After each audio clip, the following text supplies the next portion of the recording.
उत्तराखंड प्रदेश में धामी सरकार की बात हो या फिर केंद्र में मोदी सरकार की बात, लगातार रोजगार देने के दावे जरूर होते हैं, कार्यक्रमों में नियुक्ति पत्र भी बांटे जाते हैं। लेकिन उत्तराखंड प्रदेश की बात की जाए तो 7,000 के करीब उपनल कर्मियों को एक झटके में उनकी सेवाओं से बाहर कर दिया गया है। ऐसे में मौजूदा विधानसभा के मानसून सत्र के दौरान उपनल कर्मियों ने विधानसभा घेराव का ऐलान किया है।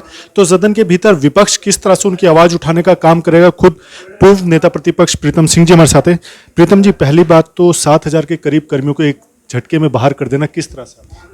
देखिए, एक और तो डबल इंजन की सरकार इस बात को लगातार कहती आ रही है कि हम नौजवान बेरोजगार साथियों को रोजगार देने का काम करेंगे। अब उपनल के 7,000 कर्मियों को इसलिए हटाया जा रहा है कि उनकी जो है आवश्यकता नहीं है।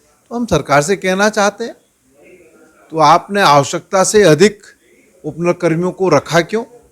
ये तो सरकार को देखना चाहिए था, सरकार का दायित्व बनता था, लेकिन सरकार ने नहीं देखा। और आज अगर उनकी सेवाओं को समाप्त करने का काम जो है राज्य सरकार करेगी, तो कांग्रेस जो है उपनल कर्मियों के साथ खड़े होने का काम करेगी और हम इस विषय को सदन के अंदर भी उठाने का काम करेंगे। सर, कल बड़े कूच का ऐलान इन उपनल कर्मियों की तरफ से किया गया है, सड़कों पर वो उतरेंगे। सदन के भीतर आप लगातार विपक्ष अपनी महत्वपूर्ण भूमिका में है, इनकी आवाज कैसे बनेगी? निश्चित रूप से हमारे उपनल के कर्मी, हमारे बेरोजगार साथी अगर सड़कों पर कूच करेगा तो निश्चित रूप से कांग्रेस का दायित्व बनता है कि हम उनके साथ लाभबद्ध होने का काम करें। और कल सदन चलेगा तो सदन के अंदर भी कार्य सदन के माध्यम से हम इसको उठाने का काम करेंगे। सरकार की भूमिका, दावों को किस तरह से आप यकीन मानते हैं? नियुक्ति पत्र बांटे जाते हैं, रोजगार के वादे होते हैं।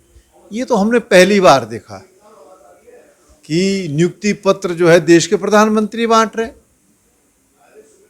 आज तक भी इस देश के अंदर नौजवान साथी मेहनत करके अपना मुकाम हासिल करता है और नियुक्ति पत्र बांटने जो है प्रधानमंत्री जी आ जाते हैं। ये तो अजीबोगरीब स्थिति है। 2 करोड़ नौजवान साथियों को रोजगार देने का वादा किया था, 2 करोड़ को रोजगार नहीं दे पा रहा है। जिसने अपनी मेहनत से रोजगार हासिल किया उसका जो है नियुक्ति पत्र जो प्रधानमंत्री बांट रहे हैं और ये लूटने का काम कर रहे हैं। इससे बात बनने वाली नहीं।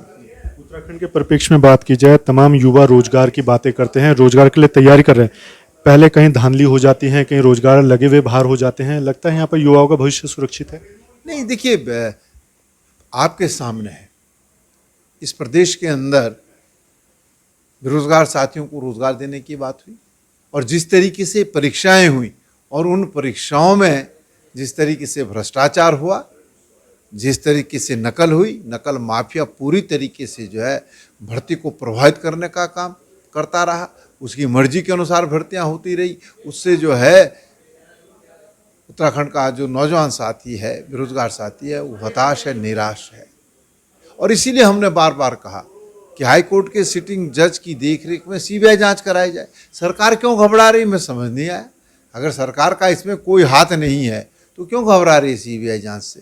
हाईकोर्ट की सिटिंग जज की देखरेख में क्यों सीबीआई जांच नहीं होने दे रहे हैं? ये प्रश्न हम सरकार से पूछना चाहते हैं, लेकिन सरकार का कोई जवाब नहीं।